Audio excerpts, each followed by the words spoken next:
Hey, this is Gina Grad. Hi, this is Teresa Strasser. Hi, everyone. This is Mike Errico. Hey there, this is Casey Cavalier. I'm Rocky Rose. And you are listening to The Jay Franzi Show. Lucky you.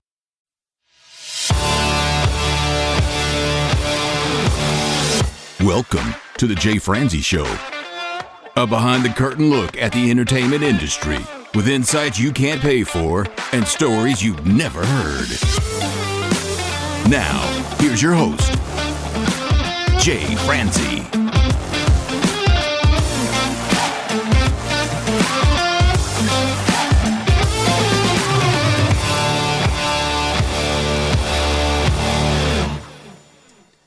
Well, hello, and welcome to the show. I am Jay Franzi, and this is your backstage pass to the music industry. This week, we get to talk with a Western country rock trio. We get to talk with Huckleberry Road. We'll talk to them about their unique style, their single Ray bands, and we'll talk about the recording process.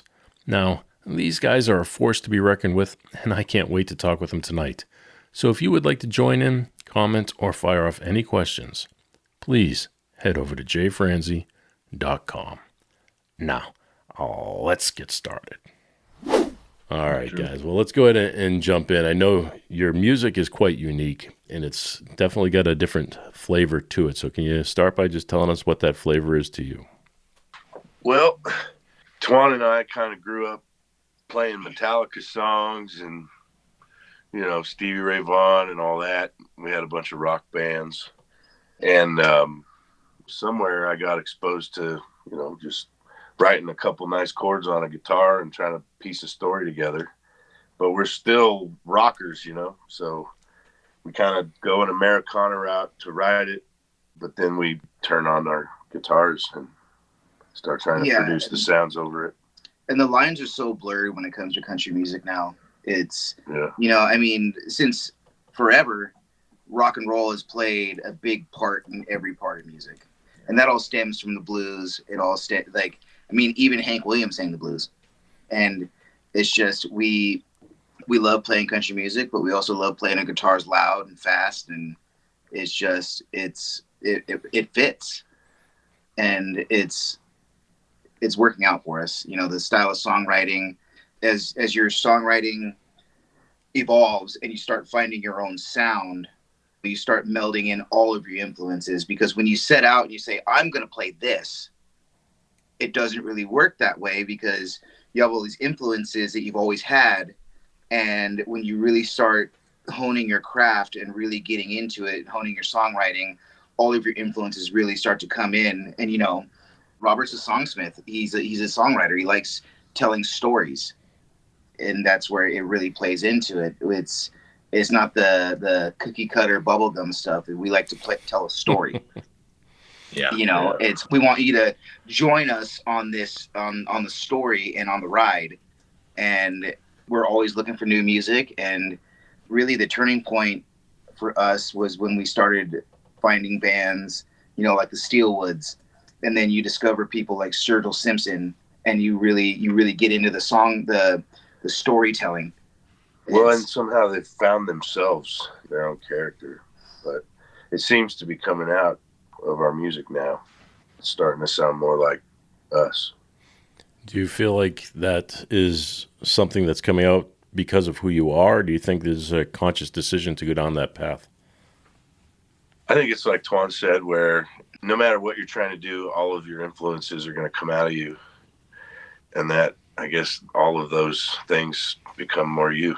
Like, I'll do a little Stevie run here, but I also like my arpeggios and some minor stuff, which is totally metal, it is what it is. I notice there's a lot of feel like that to it. I mean, it's also very melodic, and it's got a hard edge to it. I think that's kind of what makes it unique and makes it powerful, and it grabs you. But let's go down some of your songs. Let's talk about Ray Bands. There's a lot of things about that song that make me drawn to it, but what was the inspiration behind it? It was kind of like based off of one of my first relationships, just because, I don't know, man, when things fall out badly, I think every guy looks at the horizon over the mountain and person thinks I could just go there. I can just go, you know? And so it's just trying to like really think about it. Like, all right, everything broke out and I'm going, I'm going to go there. And so it's like, all right, I'm walking on the highway. I'm hitchhiking. Some dude pulls up. It's like, just, I don't care how beat up the truck is, man. I'm getting in the back. Like, let's go. I feel like every guy feels that when it starts falling apart on you. Just get me out of here. Yeah, get me out of here. So when you come up with that inspiration and you want to start writing the song, what's the approach you take to the songwriting process? You know, especially for all three of us, it takes an idea. Just a simple phrase can just smack me right in the head, and it will like open up all these possibilities. Ray-Bans, it was just one of those things where I was like, I got my Ray-Bans on. Huh. Well, if I'm throwing them on in some form of, you know, some dramatic fashion, what's going on, man? What am I doing? It's the process is more of like just a thought or a phrase, or, you know, sometimes somebody will just say a thing where it's like, huh, I like that. You know, I had a guy tell me after I served a politician one time, you know, he goes, you know, I knew that son of a bitch and he had it coming, but, you know, sometimes you're the bear and sometimes you're the berry. I was like, well, run off and write a song. So in that particular case, you're coming up with this inspiration, you know, this image in your head. So does that mean lyrics come first for you? Yeah. It's lyrics first. I won't get too sidetracked on you. I was about to. All day long, Robert and I, like, if he comes up with a line, he'll text it to me. We've actually written 2 or 3 songs back and forth just via text messages. So what's that? Just send an idea, a line to him, and then you follow up with another one? Yeah. And then the whole text feed, because we'll both be at work or we won't be together, and he'll send me something and then I'll send something, and then we go through it, and by the time we get to the band room, there's a basis for something, you know, and then we can sit and work on it. And stuff changes and whatever, but you got like something thrown against the wall to start trying to shape. And for Ray-Bans, that was written years ago. Yeah, I wrote that in my underwear sitting in my living room. There's an image I won't get out of my head tonight. You know? And I went and sat down and I wrote the song in like 20 minutes. Yeah, and when that song was actually written, we were about to shelf it. And we've done this with 2 or 3 songs. We did that with Ray-Bans. We did that with Broken Down. We've done it with Miles on My Heart. We write it, and then it just, something isn't quite clicking. And then, you know, you play it and play it and play it and play it and play it and play it. And then you revise it, and you're just like, this isn't working. And then one day you play it and you're like, oh. Yeah. That it's one of those things. It's, you know, and especially Ray-Bans we wrote it and we didn't record it for like 2 years. So it took 2 years. It took 2 years for that one to come to fruition. And then when we did the tracking and we released it as a single. And I think we released that one in 2016 or 17. I think so. Yeah. And then we released it as a single. We were ramping up and we were getting ready to do a whole album. And then we had to go through some lineup changes, and then we were focused on trying to get on the road and trying to get everything together to put together a full album. But we kept Ray-Bans out. I mean, that song alone, then it was really eye-opening for us. I mean, it hit 20,000 views on social media. For the video, and we had to drive out to the middle of nowhere in the middle of Black Rock Desert, out where they do Burning Man. Yeah, you know, we had to be there at like 5 a.m. It's like 28 degrees, and we're out there in snap button shirts doing this video. Flush in our face isn't heat. No, that's cold. When you see the video, it was real cold. But we kept pushing the song, and it's relatable. Because everybody's been through that situation, whether you're a man, whether you're a woman, that when you go through that type of relationship and you're just like, you know what, I'm done, I'm out. Yeah. I'll see ya. I try to tell my wife that every day, but she just doesn't let me go. Yeah. Well, and it's crazy too because we originally released it, we re-released it on the full album, and the single itself is still climbing faster than it was on the album. And we're like, how does that even work? I mean, I'm not mad at it. No. But it's like we were in Billings, Montana. And the way they had this stage set up, they had a pond in between the stage and the big grassy area where everybody was sitting.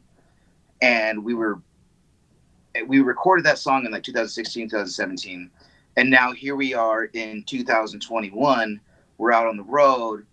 And at the fair that we were playing at, we had a runner, and his name was Nick. And he took care of us. He drove us all over town. He would pick us up. He'd anything we needed, he would take care of it. And he was always messing with us. He's a hilarious dude.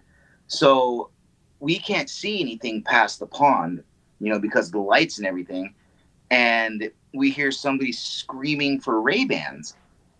And Robert gets on the microphone and he goes, "Shut up, Nick." It wasn't Nick. It was this dude that found out that he'd been listening to us since we released Ray-Bans. He came across us on Chris Stapleton's radio station, and we had no idea.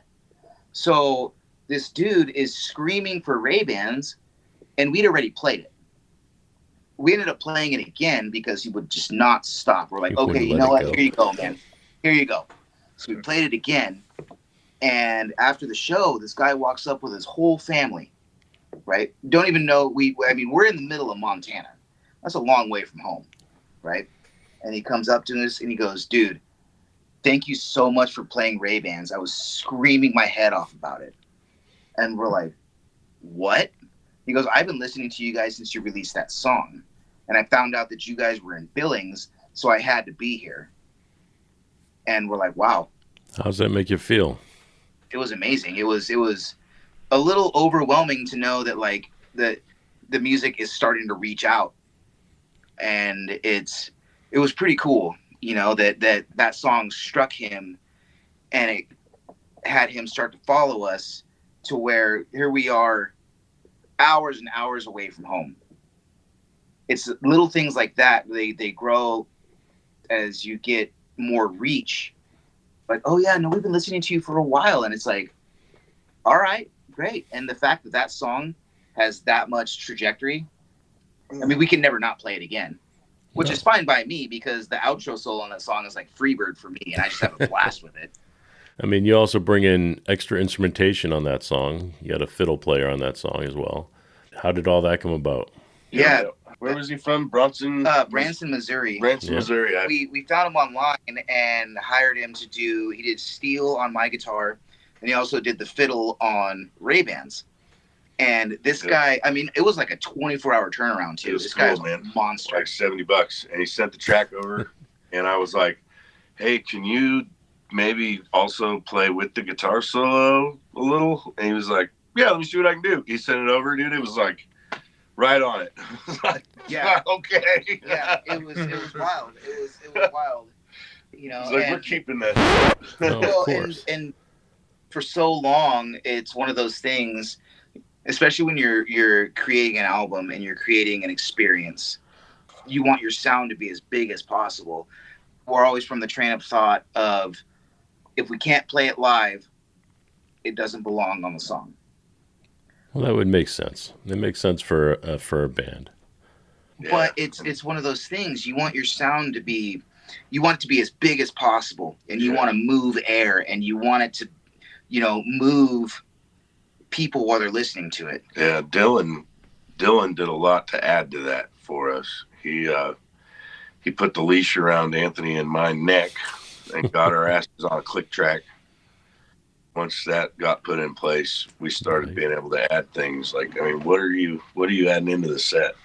We do play with backing tracks, so we don't have a bass player, so that's the first thing. We have bass coming out there, and that's mainly Robert who recorded a lot of those bass tracks. There's some outsourcing that we've done.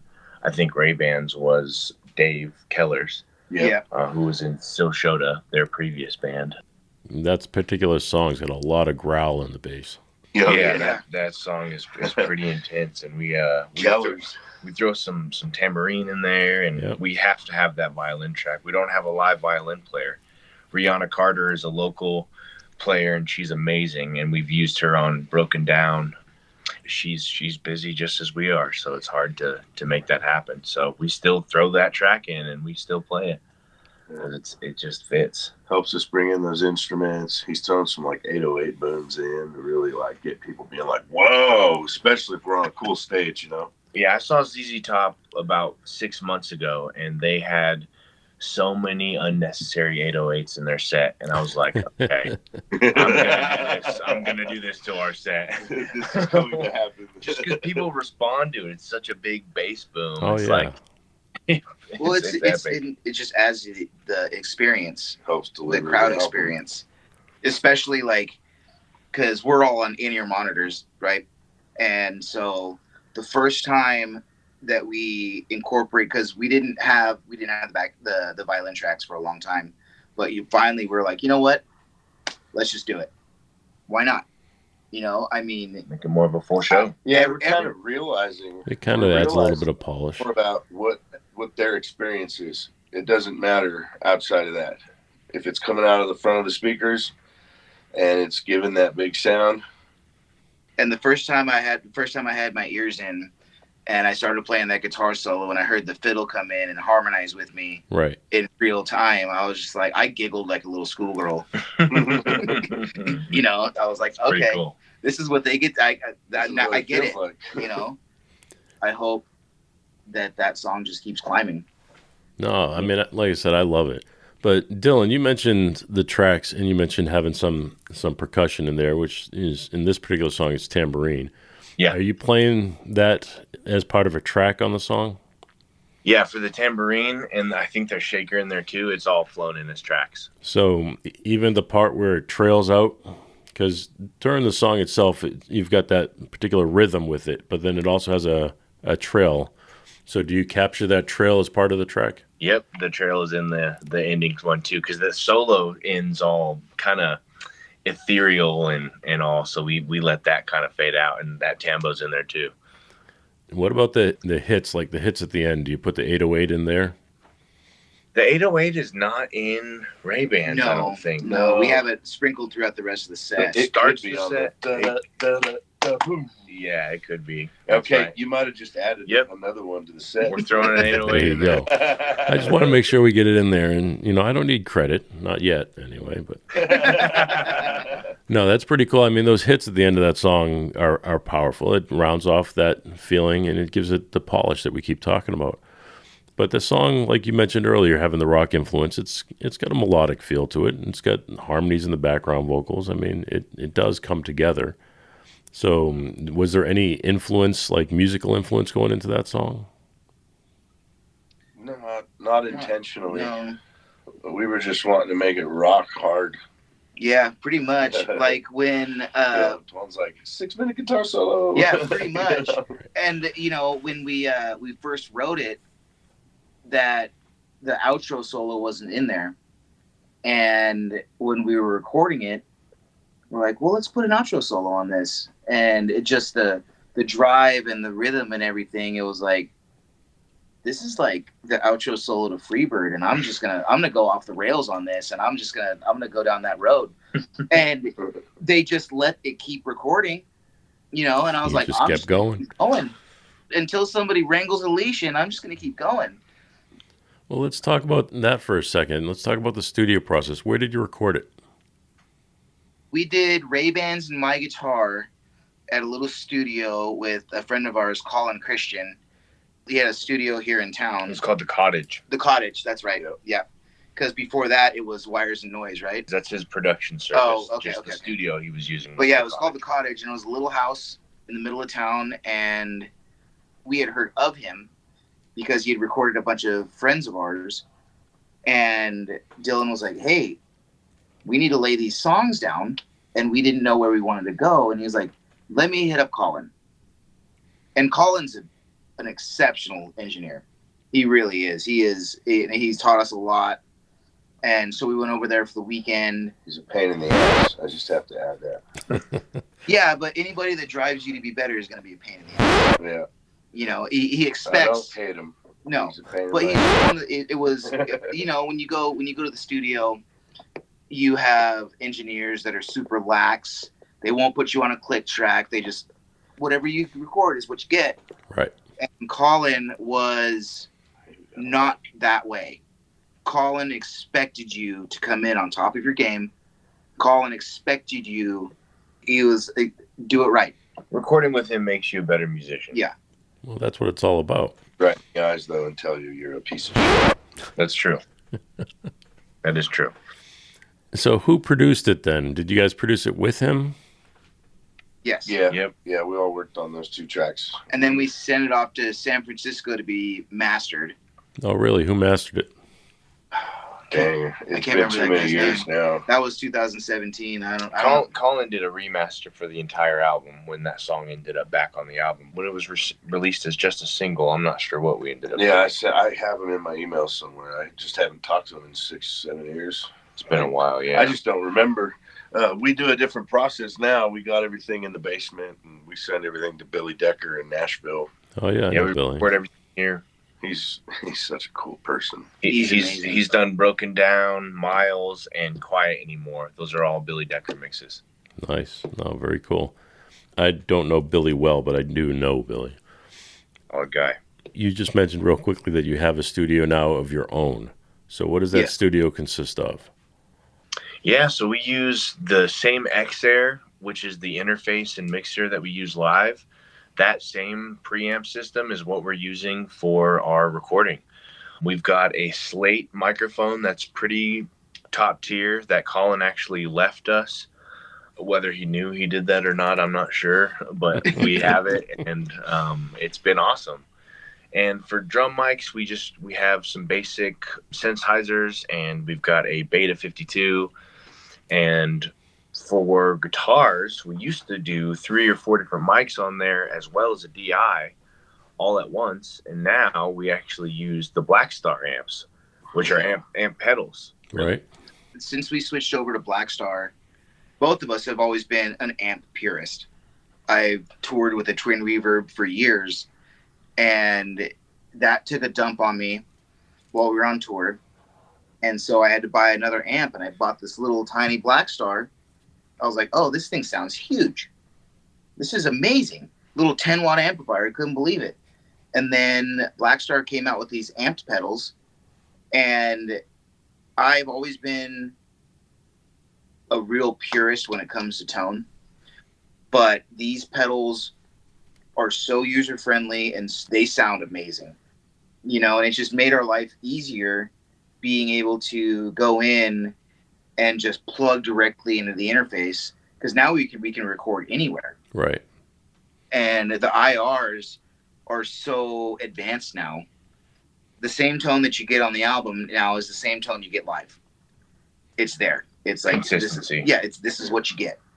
Yeah, it's clean too. For the stage stuff too, it's just nice. Yeah, it cleans up the stage look, and it's consistent across, you know, the recording and the live scenarios. So it's been nice. Well, I think that's just it. Consistency is key. And right. Yeah. You've talked about the microphones and the gear and all, but what about the recording system itself? Are you using software? Yeah, we're just using Logic Pro. We also use that live too. Our live scenario and our recording scenario are pretty similar now. All in Logic. Does that mean your tracks are being played from Logic? Yeah, the tracks are being all played from Logic, absolutely. Have you ever experienced any sort of failure with it? No, never. And everything is re-rendered out.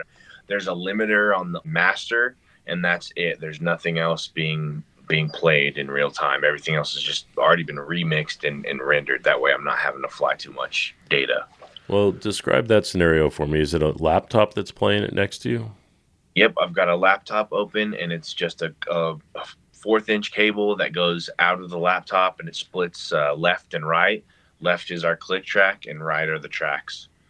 And then I've got an iPad that I use for our mixes, but it's also got the entire set if there's a failure, which, knock on wood, we've never had. But anytime we have a longer than 45 or an hour set, typically there's breaks involved. So if there's any type of weird scenario, there's time to troubleshoot. Oh, yeah. Well, that's pretty cool. So you're saying you do the mix on your iPad, which I've seen a lot of people doing these days. So your mixing console uses the iPad as a remote. Yes, we've got a router that's attached to our mixer, and then we all have the in-ears that are all mixed from that iPad.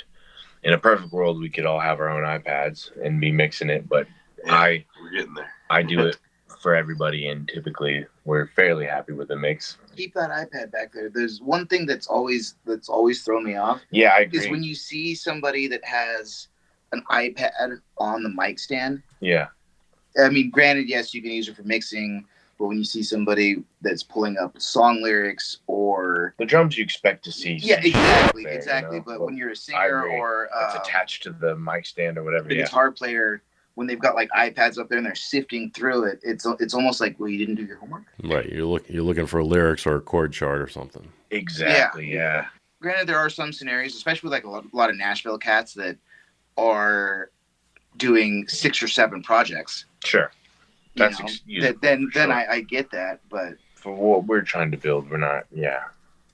And we have our own mics now, so every show is the same gain staging. Everything's pretty much the same. So the in-ear mix, bearing any type of sub delay, sometimes that will happen to us, or a little slap back from a metal building or something every now and again. But it's consistent every show now. So that's been awesome. Yeah, we've really cultivated all of that to where everything is consistent every time. Anytime that we can use our own microphones and use our own snake and use our own, because you'll get places to where they're like, oh no, we have a snake. Right. Well, no, here, this is like festivals. Yeah, stuff. It's like here's we have our own gear.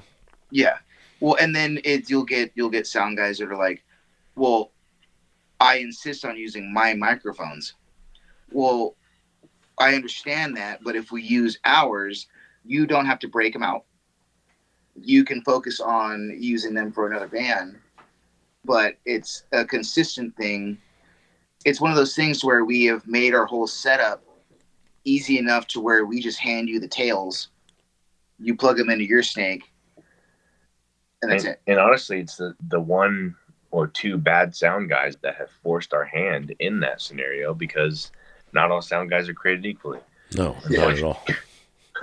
So we had to go, you know what? We need some consistency. We were in San Diego and we were brought over to the stage.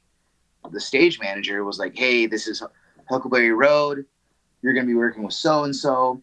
She asked him, did you get the boys' stage plot? He goes, I don't need a stage plot. I just met him. I know everything I need to know about him. Yeah. And he just had the biggest nuclear meltdown on stage when we're plugging stuff into our snake. I never got a stage plot. Yeah, he just screaming at us, and we're like, she asked. He literally did that. I watched him do it. And it's just one of those things, and that you can do anything to stay consistent with your sound on your own end. Then you don't have those hiccups. Well, I didn't know you had an acoustic guitar. As much as you can help it. Yeah. Well, and it just makes still get railroaded every now and then. Oh, yeah. No, we get sandbag a lot. And that's never going to go away.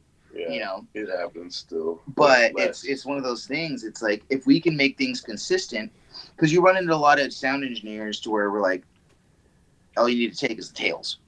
And they're like, oh. Well, and we're not ready to tour with a sound guy either. Right. We're close, but not quite. Yeah, we're not even paying a bass player. Yeah. Our player's in the iPad. But we're getting to that next stage. But anything that you can do to make it convenient for everybody and streamlined and faster makes everybody happy in the long run. Sure. No, absolutely. You mentioned it again, not having a bass player. You briefly touched on it earlier, but the bass is part of your tracks. So therefore, you have to have tracks on every song you're doing. Yep. It's not a pick and choose song. It's every song has to have a track to it so you can have the bass with it. Yep. So when you're in the studio, I know you said occasionally you have a hired gun, but you're also playing that yourselves. I believe, Robert, you said you were playing the bass on that? Yep. I come in and fart around with Dylan on his drums and see if I can't get it to kind of breathe with the way the drums are written to it. He fixes a lot of it, but he just lets me know when it's not where I think it is, which is good. I think that's something we talk about, that the difference, I think what makes you guys unique is that you're not working in Nashville and you're not working with a team of people that are typically following a system, a cookie cutter way of recording. Yep. It's the three of you guys, you come up with ideas and you woodshed them and you create them yourselves and you're recording them yourselves. And I know you said you're recording into Logic. So when you send those tracks to Billy, who typically works in Pro Tools, are you sending him just the wave files? Yep, just waves. So you're just sending him the tracks to literally by themselves. He imports them and mixes them himself. All right. Yeah, and I've since downloaded his templates and stuff and implemented a lot of his plugins on everything, and I make like a little demo mix, but it's nowhere close to his, man. He's right, so good. There's something about hiring somebody who specializes in something as well. So the creative process, like you said, you're woodshedding and you're coming up with the stuff on your own, but then you bring in somebody who specializes in mixing and you get a different level of a project. So that's pretty cool. It's made a big difference working with Billy. Big time. He's super easy to work with, super nice.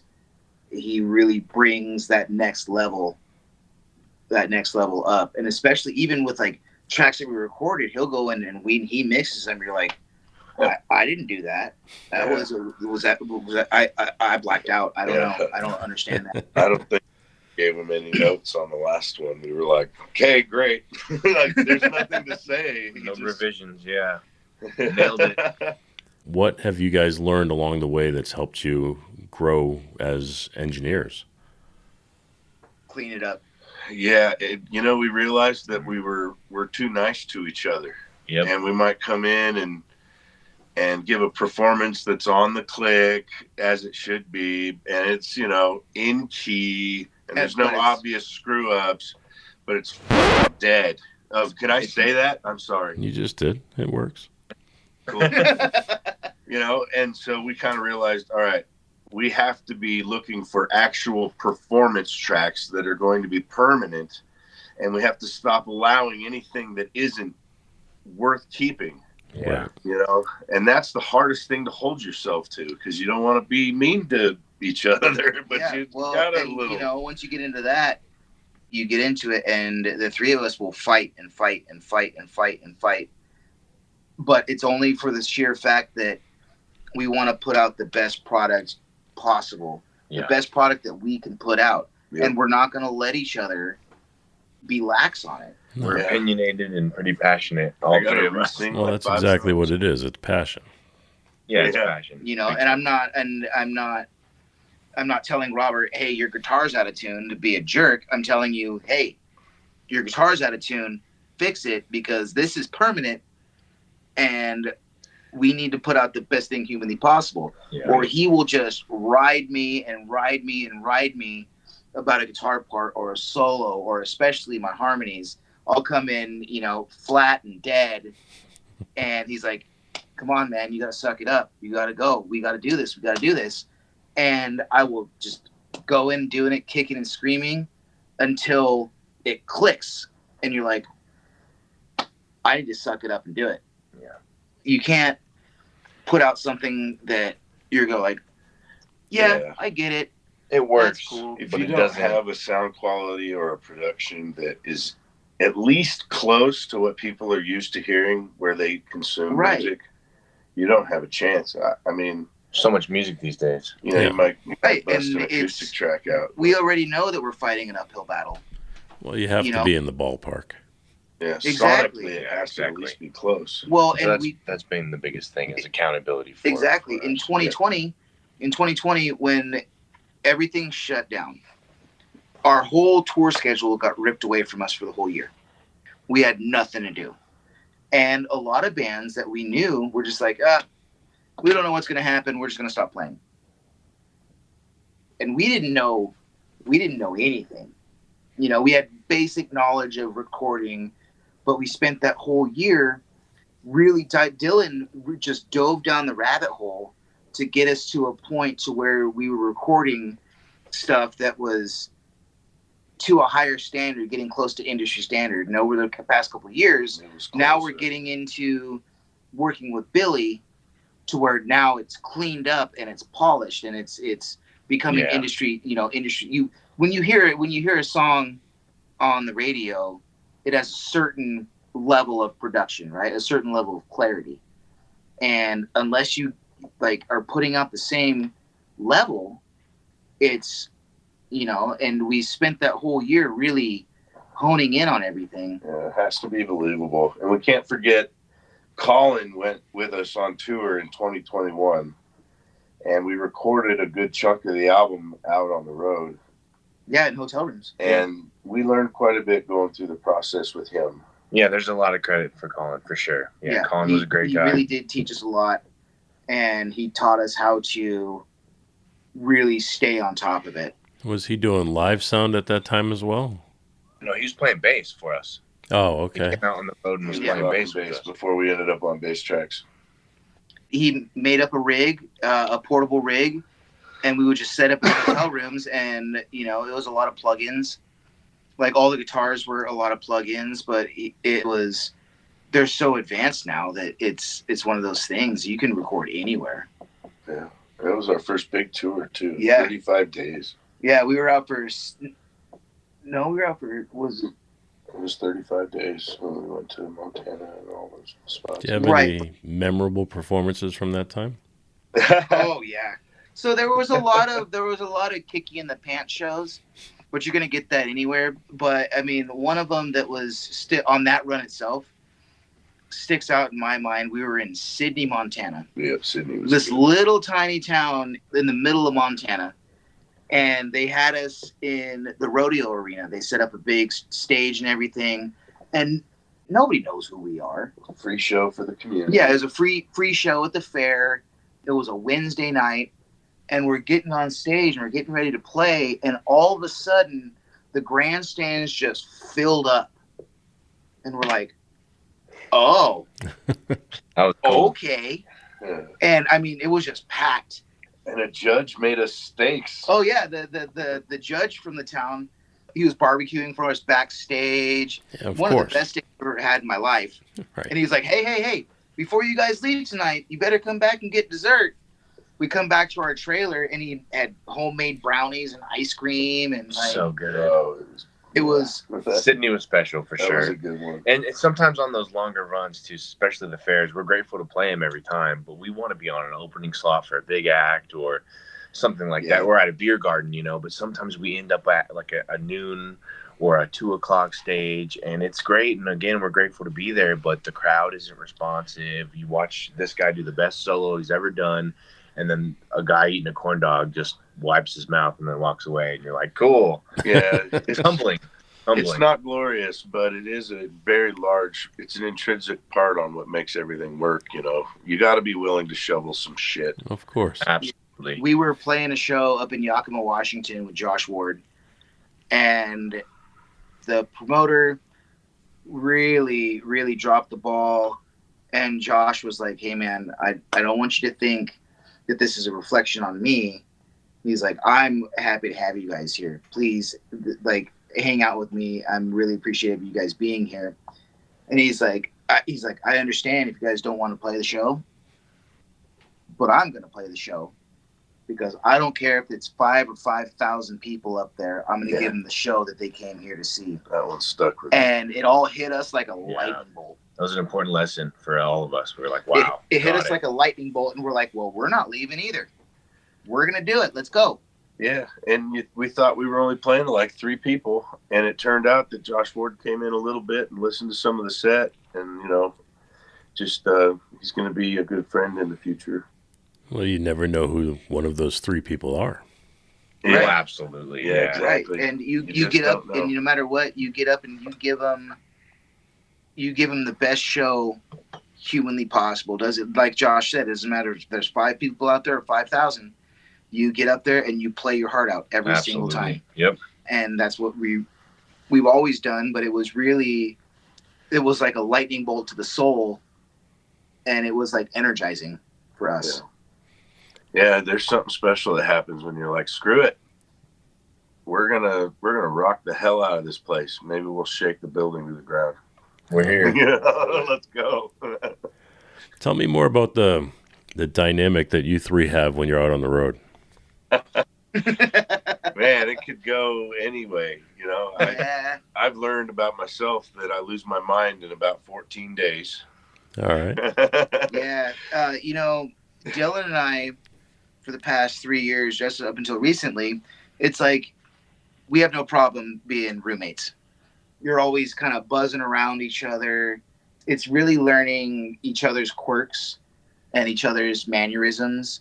We get up every day and try and work out or go on a run or try and keep your mind occupied. Hard for me to do that on the road. It's hard. It's hard. And a lot of it comes down to keeping yourself occupied, because being on the road, you know, you're going to play a show, you go and you play the show and you're only on stage for 45 minutes, an hour, 2 hours, because you're always expected to be somewhere, right? Yeah, hurry up and wait. Yeah, there's a lot of hurry up and wait. And it's one of those things, it's like, but there's a lot of time spent behind the windshield.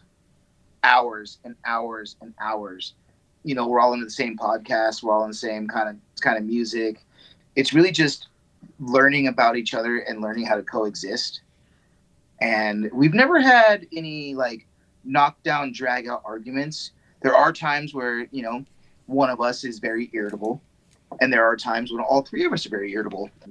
Just recently, like on our last tour season, like I noticed about Dylan, anytime he didn't want to hang out, we'd watch videos on our phones. Anytime he doesn't want to hang out, he'd put his earbuds in and watch TV. And I'd be like, cool, you're enjoying you time.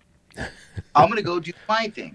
You spend so much time together, you got to find little things to occupy yourself. And to recharge. Yeah, exactly. You know? Exactly. We're all best friends, but I mean, you also need your own type of space. We really do well on the road for 3 adult baby grown men. Yeah. we do pretty well. They just can't bunk with me, and that's okay. No, because you keep your room like a terrarium. He won't turn the AC on in his room. He runs the shower for 48 hours. The walls all steamy. Paint starts coming off the walls. It's a nightmare. Yeah, it's like 100% humidity. It's a terrarium. He's a lizard man. Keeps the voice, man. What kind of vehicle are you guys driving around in? We're taking a Dodge Ram, a 1500, and we've got a trailer, so truck and trailer, not a van or a bus, just truck and trailer for the last 4 years. 4 years, actually. 4 years, damn. Yeah, you know, I mean, it's one of those things. We focus so much on putting all of our funds into building our brand, you know, that the truck works. We drive a lot of miles in it, and sure, we don't have a bus. Sure, we don't have a van. Yeah, we got to fix her still. Yeah, we dump a bunch of money into her, and it gets us from point A to point B. Yeah. And it is pretty funny. It's comical sometimes. We show up to these festivals, and, you know, it's like tour bus, Dodge Ram. Yep, we pulled up next to Kip Moore's rig. Yeah. The guy's got a CrossFit gym in the back of his bus. And we've got a trailer I bought for $250 and put a new axle on it. Right. Well, so if you guys are in a Dodge Ram, then how do you guys get rest when you're moving? Well, 9 times out of 10, when we play these fair gigs, it's just worked out into our contract where we get hotel rooms. So oftentimes the travel days are broken up where we're not having to go for overnight or weird shifts. Yeah, we have had some suicide trips. Yeah, that those are rough. Pretty gnarly. We just got done with one. Yeah, but 9 times out of 10, our room and board is taken care of. So all we got to do is get there. Right. And then there's stuff, you know, like neck pillows and stuff. Like sleeping in a truck, no matter what, sucks. Is gonna suck. But you grab sleep whenever you can. Whenever you can, yep. You know, luckily they're both over 6 foot and I'm not, so I can actually, you know, lay down in the back seat and be quasi comfortable. I did try to sleep in the truck bed one time, but because the exhaust runs underneath the bed, it was so hot in there. And we were driving through Vegas in the middle of summer, so it made it even worse. No. But you know, you get rest when you can, and you get rest. You don't want to be put in the hospital. Right. Yeah. But it was I haven't done that since. It was pretty rough. But it's nice when our stuff is taken care of. When we were on that long run, anytime we had a day off, we'd go camping, which was another adventure. We had a bad adventure in North Dakota. Trenton Lake. The bugs got us. We just at home in Nevada, camping is great. There's bugs, but they're not attacking you. These bugs were aggressive. They were immune to bug spray. I got a picture of my whole head like eaten by freaking horseflies and the biggest bugs I've ever seen. And then you get cool things. We were driving back through Wyoming and Jackson Hole. We had like 2 or 3 days off, and Jackson Hole is so expensive. 1-bed hotel, it was like $500. And so we're like, well, we looked up this ranch, and they had covered wagons for rent for $150. And so we stayed in a covered wagon on a ranch for 3 days. There was 2 sets of bunk beds in there and a Cali King. And a heater. Yep. And a heater. And it was powered. It was great. Fantastic. That was fun. You had Wi-Fi. Yeah. And there's no bed bugs. No bed bugs. No bed bugs. No. Those are scary little creatures. All right, guys. Well, we do this thing here we call Unsung Heroes, where we take a minute to shine the light on somebody who works behind the scenes or somebody who may have supported you along the way. Do you have anybody you'd like to shine a little light on? You know, like going back into the past, I had a music teacher, Carlin Hagen. He was a part of my life from like 3rd grade till I graduated high school, taught me how to read music. He always tried to get me to sing, and I wouldn't do it. I wasn't a singer yet. Anthony was the singer when we met. We've been playing guitar together for like 22 years, and I won't steal it, but his dad's a big part too. I'm sure he'll have more to say about it. But yeah, Mr. Hagen and Doug Sheehy were a big part of my life. They shaped and educated me and helped me get inspired about music and hungry, you know. Anyway. Very yeah. Nice. No, like Robert was saying, my dad put a guitar in my hands when I was 4 years old. And I remember we were living in Lodi, California, and that music teacher told my dad that I would never learn correctly, and I'd be better off if I played right-handed. And he wouldn't teach me because I was left-handed. And my dad looked him straight in the face, and he goes, all right, well, you don't get a student, then I'm going to teach him. I mean, there was a few more choice words as we left. Sure. But, you know, my dad was the one that gave me my first Jimi Hendrix vinyl. You know, he fueled the fire to where it's like, I don't want to do anything else. This is what I want to do. You know, and he's really my biggest hero when it comes to anything, when it comes to music. Very nice. Dylan, sir? Definitely my family. But there was a kid by the name of Travis Lloyd. He was a drummer for our church growing up, and he wanted to play guitar and sing. So he taught me enough of the drums where he could play guitar and sing. So I have to give that to him for sure. A big thanks to Robert, Anthony, and Dylan for taking the time to share their stories with us. And thank you for taking the time to hang with me here. I really do appreciate it. If you know anyone that would enjoy hearing their story, please be sure to pass this along. You can do that and find the links to everything mentioned over at jfranzi.com/episode 90. Thanks again for listening, and I'll see you next week. Thanks for listening to The Jay Franzi Show. Make sure you visit us at jfranzi.com. Follow, connect, and say hello.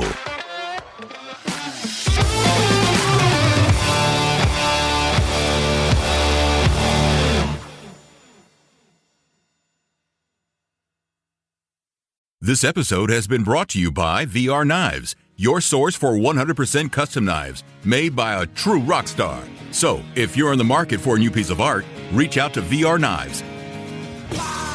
407-421-5528. 407-421-5528.